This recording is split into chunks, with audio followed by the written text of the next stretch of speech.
Ողջույն սիրելի ընկերներ, ես Գայանեն եմ, մասնագիտությամբ դեղագետ, երկու բալիկների մայր և Baby Box Armenia մոր և մանկան պրոյեկտի հիմնադիր։ Եվ դուք դիտում եք մոր և մանկան մասին մեր հերթական հաղորդումը։ Այսօրվա հաղորդման ընթացքում մենք խոսելու ենք նրա մասին, թե ինչ խնդիրներ կարող են առաջանալ նորածնի մոտ և առհասարակ ինչից պետք է վախենալ, իսկ ինչից ոչ։ Մեր հաղորդման գլխավոր հովանավորն է Topicrem ֆրանսիական դերմատոլոգիական խնամքի բրենդը, որը ստեղծվել է նույնիսկ ամենազգայուն մաշկի նրբությունները հաշվի առնելով։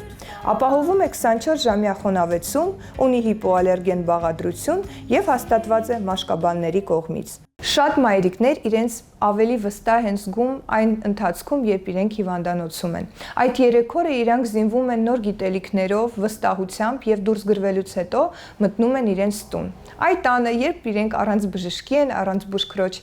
օգնության են, այդ ժամանակ իրենց մոտ առաջանում են որոշ հարցեր, որոնց պատասխանները մենք այսօր կտրամադրենք։ Իհարկե միշտ պետք է հիշել, որ դուք մշտապես պետք է կապ հաստատեք ձեր բուժող բժշկի, այսինքն նեոնատոլոգի հետ, որովհետև բալիկի առողջությունը դա ամենակարևորն է այս ընթացքում և խնդրում եմ ձեզ,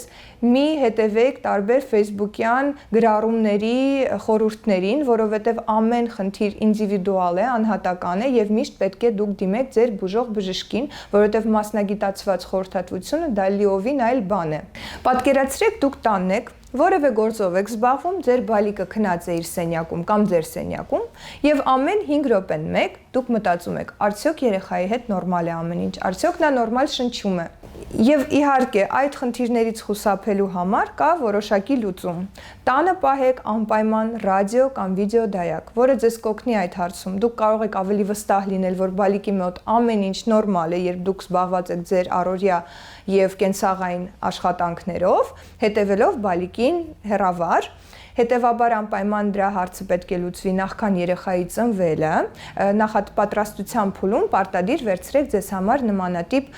սարքավորում, որպեսզի ավելի հանգիստ լինեք, որովհետև փորձը ցույց է տալիս, որ գրեթե բոլոր առաջնածին մայրիկների մոտ այդ խնդիրը առաջանում է, նրանք շատ անհանգիստ են լինում և մանավանդ այդ ընթացքում, երբ որ ձեզ մոտ հետծնդաբերական շրջան է և հորմոնների անկում է նկատվում, հնարավոր է նաև այդ ստրեսային իրավիճակից ելնելով դուք անընդհատ լարված լինեք և մտածեք, արդյոք երեխայի մոտ ամեն ինչ նորմալ է և անընդհատ վազելով գնաք սենյակ, որպեսզի իրեն հետևեք հասկանալու համար։ Հետևաբար պահեք նմանատիպ սարքավորում տանը։ Տեսահսկումը իհարկե խնդրի ամբողջական լուծումը չէ, քանի որ երեխան կարող է անընդհատ լացել և լաց լինելու պատճառները բազմաթիվ են, քանի որ երեխայի մոտ այդ ընթացքում նորածնի շրջանում եւ նա դեռ չի խոսում, միակ կոմունիկացիայի ձևն է մայրիկի հետ, նա պետք է լացի, եթե ցավ է զգում, եթե անհանգիստ է, եթե շոկում է, եթե ինչ-որ բան է իրեն խանգարում։ Հետևաբար եկեք հիմա խոսենք նրա մասին, թե ինչ պատճառներից ելնելով կարող է բալիկը լացել այդ ընթացքում եւ ինչ խնդիրներ կարող են առաջանալ այդ ընթացքում, որոնք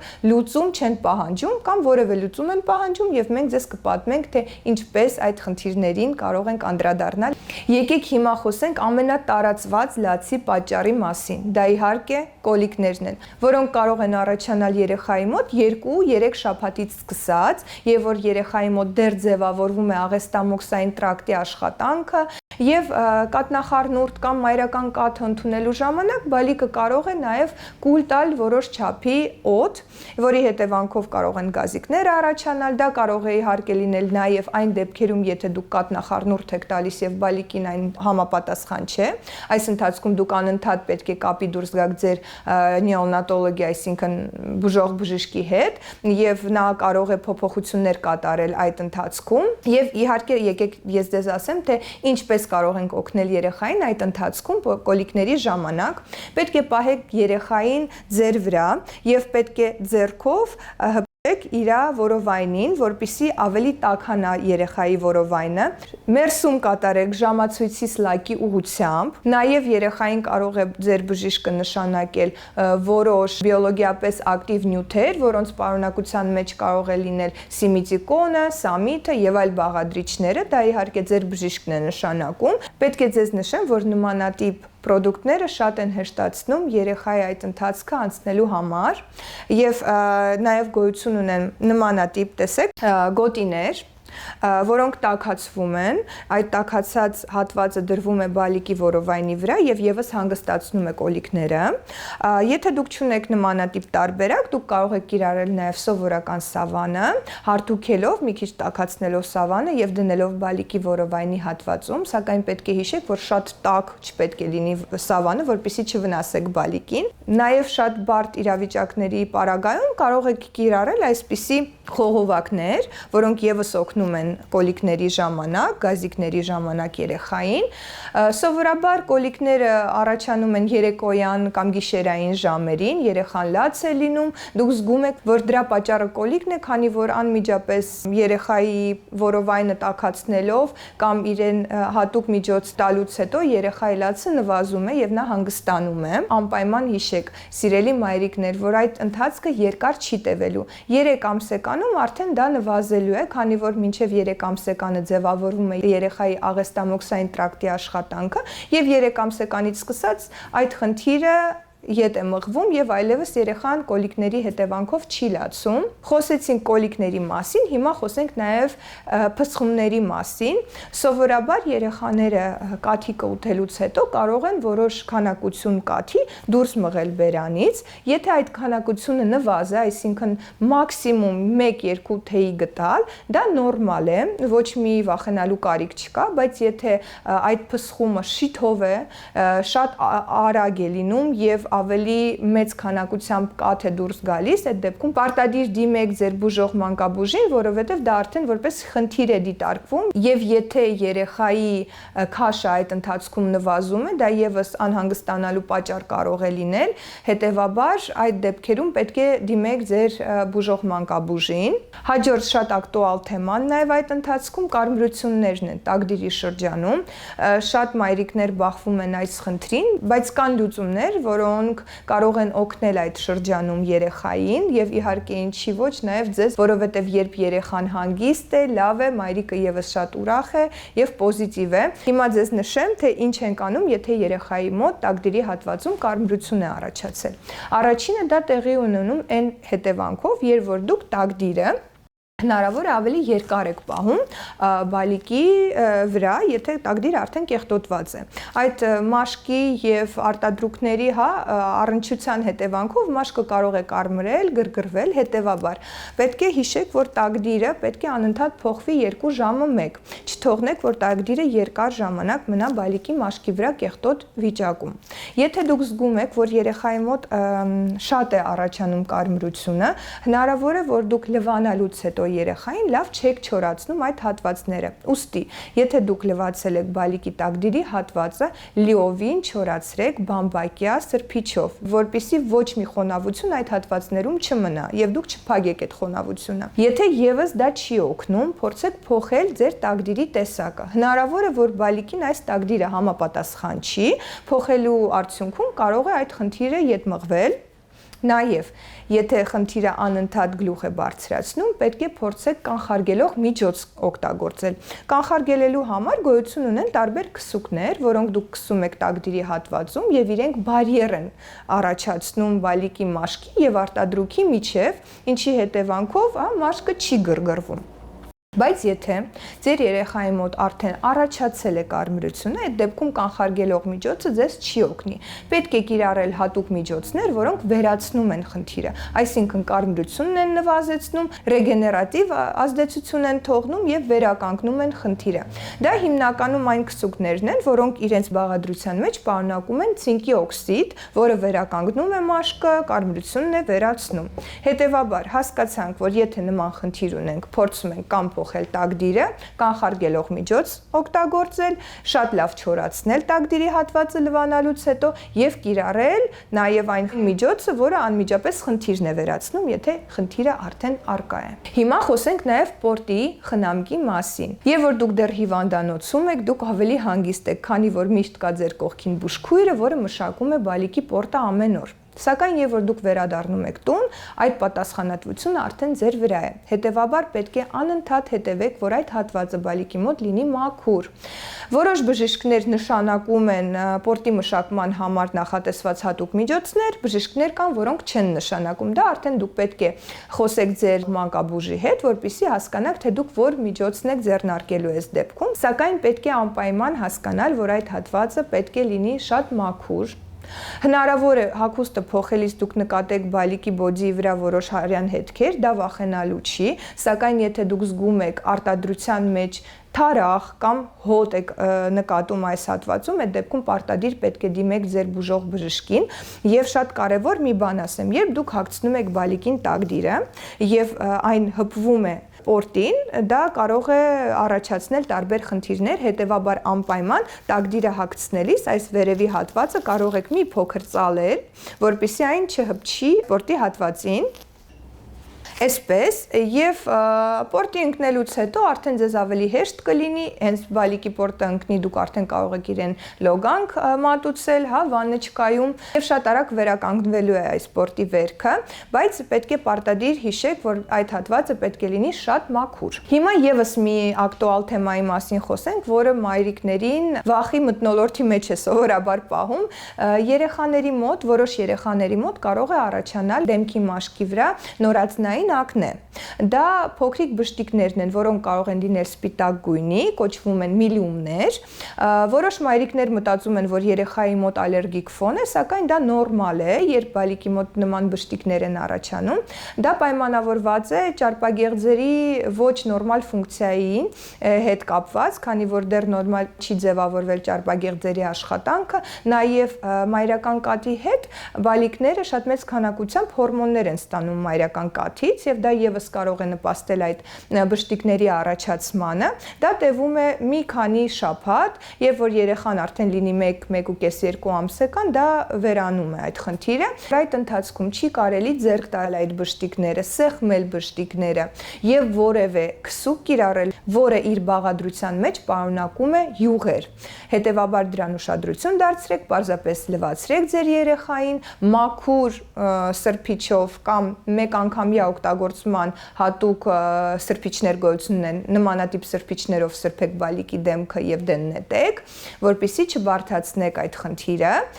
Իհարկե պետք է դիֆերենցիալ, պետք է հասկանալ դա իսկապես նորածնային ակնե է, թե երեխայի մոտ հնարավոր է ալերգիկ ֆոն լինի։ Այդ պատճառով միշտ կապի մեջ եղեք ձեր մանկաբույժի հետ, նա հաստատ տեսնելուց հետո ձեզ ճիշտ խորհուրդ կտա, բայց կարևորը դուք չվախենաք այս ընթացքում, որ հնարավոր է երեխայի մոտ ինչ-որ բարդություն է։ Եվս մի խնդիր, որին կարող է բախվել նորաթուխ մայրիկը, դա երեխայի քթի չորությունն է, եւ դա կարող է պայմանավորված լինել ձեր սենյակի, ձեր տան խոնավության աստիճանի հետ։ Պետք է հիշել, որ սենյակի խոնավությունը, որտեղ բնակվում է երեխան, պետք է անպայման լինի 40-ից 60%, եթե շատ չոր է օդը եւ փոշին է շատ այդ տարածքում, հնարավոր է երեխայի մոտ խցանում առաջանա քթիկի, իսկ երեխաները այդ շրջանում հիմնականում քթիկով են շնչում եւ եթե խցանում լինի, երեխան նորմալ չի կարող կուրծք ուտել, հետեւաբար ավելի անհանգիստ է լինում, լացկան է լինում եւ դա վնասում է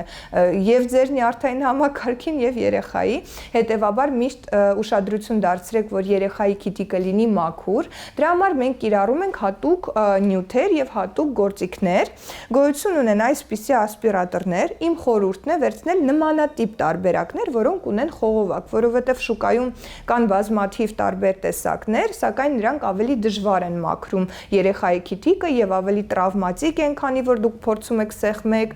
դուրս մղեք այդ արտադրուկը եւ կարող եք որոշ չափով վնասել, հա, դժվար է դրանցով օգտվելը, սակայն այս տեսակի տարբերակներ խողովակով կան, մեկ հատվածը դուք մտցնում եք երեխայի քթիկի մեջ, մյուս հատվածով բերանով դուք ետ եք մղում արտադրուկը, իհարկե դա չի ոչ մի կերպ առնչվում ձեր բերանի հետ, որովհետև հատուկ այստեղ կան փականներ եւ հատուկ ֆիլտրներ, որոնք չեն թողնում այդ արտադրուկը ավելի վերևի հատված բարձրանա։ Եվ որպեսզի ավելի հեշտ լինի այդ մաքրման process-ը, դուք պետք է կիրառեք հատուկ լուծույթներ, հա? Իզոտոնիկ լուծույթն է դա, տարբեր տեսակների է լինում, պարզապես մի քանի կաթիլ կաթացնում եք դուք երեխայի քթանցքերում, նոր սկսում եք մաքրել քիթիկը։ Եվ որ երեխայի քիթիկը մաքուր է լինում, նա ավելի հանգիստ է լինում եւ կարողանում է նորմալ շնչել։ Իհարկե չպետք է մոռանաք խոնավ մաքրման մասին սենյակի տան, որպեսզի փոշի չլինի տանը եւ երեխայի մոտ այդ ալերգիկ process-ները չձևավորվեն եւ նաեւ նորմալ շնչի բալիկը։ Սրա մասին եւս խոսեցինք, հիմա կանդրադառնանք եւս մի հետաքրքիր թեմային, դա երեխայի գլխամաշկի վրա առաջացած եղջերավուն շերտն է, այսպես կոչված գնեյսի մաշկ, դա եղջերացած մաշկի շերտն է, որը կուտակվում է որոշ հատվածներում եւ այն կարիք ունի հատուկ մշակման, մաքրման, դրա համար գոյություն ունեն հատուկ միջոցներ եւ սանրեր։ Անպայման ձեր ձեռքի տակ պետք է ունենաք նմանատիպ սաներ, դա կարող է լինել յուրաքանչյուր ֆիրմայից, պարզապես հաշվի առեք, որ շատ փափուկ որսից լինի, որպեսզի շատ նրբորեն մաքրի գլխամաշկը եւ գոյություն ունեն տարբեր միջոցներ եւ յուղեր, որը որ քսվում է այդ հատվածում մաշկի վրա մի քանի րոպե մնալուց հետո, երբ որ արդեն մաշկը փափկացած է լինում, մենք այս սանդրով շատ նրբորեն սանդրում եւ մաքրում ենք այդ հատվածը։ Այնուհետև արդեն բալիկին լողացնում ենք եւ այդ յուղն ենք հանում, հա, կամ այդ քսուկն ենք հանում մաշկի վրայից։ Դա եւս մի շատ ակտուալ թեմա է, որը սովորաբար մայրիկների մոտ վախ է առաջացնում։ Նաև պետք է նշեմ, որ որոշ բալիկներ ծնվում են, արդեն իսկ չոր է լինում մաշկը բալիկի մոտ, անընդհատ պետք է խոնավեցնել, սնուցել մաշկը։ Դա նորմալ է, որ երեխայի մաշկը կարող է լինել չոր, նա նոր է ադապտացվում արտաքին միջավայրին, օդին, եւ նորմայում երեխայի մոտ հնարավոր են նաև նմանատիպ չորություններ որոշ հատվածներում, պարզապես կիրառեք սնուցող կամ խոնավեցնող քսուկներ, կաթիքներ երեխայի համար։ Նաև կարող եք դուք նկատել երեխայի մոտ կարմրություն գլխի հետևի մասում, դա այսպես կոչված արագիլի համբույրն է, դա արյունատար անոթների որոշ կուտակումն է այդ հատվածում եւ իրենից ոչ մի վտանգ չի ենթադրում, դա անցնում է մի քանի ամիս հետո, ոչ մի ձև պետք չի վախենալ, շատ բալիկների մոտ է դա տեղի ունենում։ Եվս մի թեմայի մասին խոսենք, դա իհարկե երեխայի մոտ կրծքագեղձերի մեծացումն է, որոշ բալիկների մոտ դա տեղի է ունենում,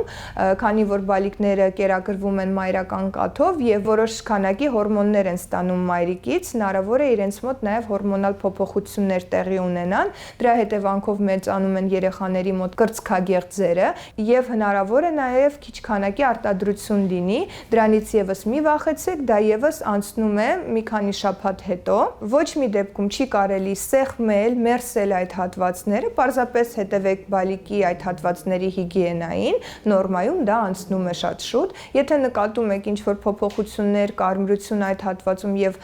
վախ է ձեզ մոտ առաջանում, անպայման դիմեք ձեր բուժող մանկաբուժին, նա ձեզ կասի, թե ինչ է պետք անել։ Սիրելի մայրիկներ, սա փուլեր են, որոնք անցողիկ են, եւ ձեր մայրական ինստինկտը այստեղ ամենակարևոր մասն է կազմում։ Միշտ հիշեք, որ դուք ամենալավ մայրիկն եք ձեր բալիկի համար եւ ձեզանից լավ ոչ ոք նրան չի հասկանա։ Պարզապես միշտ խորհրդակցեք որոշ խնդիրների դեպքում ձեր բուժող բժշկի հետ, այսինքն մանկաբուժի հետ, փորձեք զերծ մնալ տարբեր մայրական բլոգերից եւ ձեր հարցերը անմիջապես ուղղեք ձեր մանկաբուժին, եթե ունեք որևէ խնդիր։ Մեր հաղորդման գլխավոր հովանավորն է Topicrem ֆրանսիական դերմատոլոգիական խնամքի բրենդը, որը ստեղծվել է նույնիսկ ամենազգայուն մաշկի նրբությունները հաշվի առնելով։ Ապահովում է 24-ժամյա խոնավեցում, ունի հիպոալերգեն բաղադրություն եւ հաստատված է մաշկաբանների կողմից։